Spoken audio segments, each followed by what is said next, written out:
बोले वृंदावन बिहारी लाल की जय। अब विजया एकादशी की कथा कहते हैं।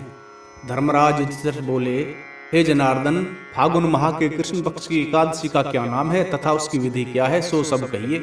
श्री कृष्ण भगवान बोले, हे राज राजेश्वर, फागुन माह के कृष्ण पक्ष की एकादशी का नाम विजया है। उसके व्रत के प्रभाव से मनुष्य की विजय मिलती है। इस विजया एकादशी के महात्म्य के श्रवण व पठन से समस्त पाप नष्ट हो जाते हैं। एक समय देवर्षि नारद जी ने जगत पिता ब्रह्मा जी से पूछा कि ब्रह्मा जी, आप मुझे फागुन माह के कृष्ण पक्ष की विजया नामक एकादशी का व्रत विधान बताइए। ब्रह्मा जी बोले, हे नारद, विजया एकादशी का व्रत प्राचीन तथा नए पापों को नष्ट करने वाला है। यह समस्त मनुष्यों को विजय प्रदान करता है। त्रेता युग में श्री रामचंद्र जी को जब 14 वर्ष के लिए वनवास हो गया, तब वह श्री लक्ष्मण जी तथा जानकी जी सहित पंचवटी में निवास करने लगे। इस जगह रावण ने श्री सीता जी को हरण किया। इस दुखद समाचार से श्री राम जी अत्यंत व्याकुल हुए और श्री सीता जी की खोज में चल दिए। घूमते घूमते वे मरणासन्न जटायु के पास पहुंचे। कुछ आगे चलकर इनकी सुग्रीव के साथ मित्रता हो गई और बाली का वध किया। श्री हनुमान जी ने लंका में जाकर सीता का पता लगाया। वहां से लौटकर हनुमान जी रामचंद्र जी के पास आए और सब समाचार कहे।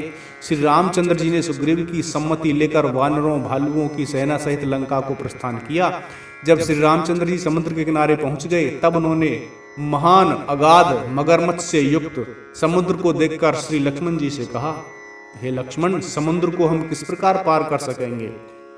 श्री लक्ष्मण जी बोले कि हे श्री राम, यहाँ से करीब आधा योजन की दूरी पर कुमारी द्वीप पर बकदालव्य नाम के मुनि रहते हैं। आप उनके पास जाकर इसका उपाय पूछिए। लक्ष्मण जी के वचनों को सुनकर श्री रामचंद्र जी बकदालव्य ऋषि के पास गए और उनको प्रणाम करके बैठ गए। मुनि ने उनसे पूछा, हे श्री राम जी, आप कहाँ से पधारे हैं। श्री राम बोले कि हे महर्षि, मैं अपनी सेना सहित यहाँ आया हूँ और राक्षसों को जीतने लंका जा रहा हूँ। आप कृपा कर समुद्र पार करने का कोई उपाय बतलाइए।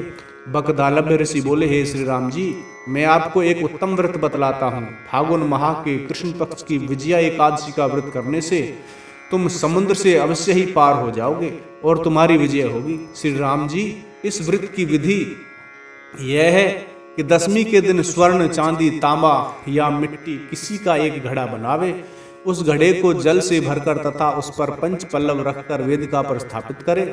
घड़े के नीचे सतनजा 7 अनाज मिले हुए और ऊपर जौ रखे। उस पर श्री नारायण भगवान की स्वर्ण प्रतिमा स्थापित करे। एकादशी के दिन स्नान आदि नित्य क्रम से निवृत्त होकर धूप दीप नैवेद्य नारियल आदि से भगवान की पूजा करें। उस दिन भक्तिपूर्वक घड़े के सामने समय व्यतीत करें और रात्रि को भी उसी तरह बैठे रहकर जागरण करना चाहिए।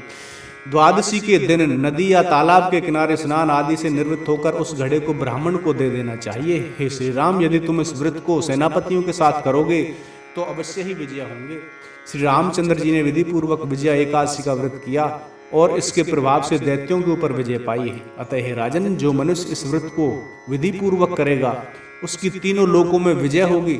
श्री ब्रह्मा जी ने नारद जी से कहा था कि पुत्र, जो इस व्रत का महात्म्य सुनता है उसको वाजपेय यज्ञ के फल की प्राप्ति होती है। इस प्रकार विजया एकादशी की कथा संपूर्ण हुई। बोले वृंदावन बिहारी लाल की जय। बोलिए एकादशी महारानी की जय।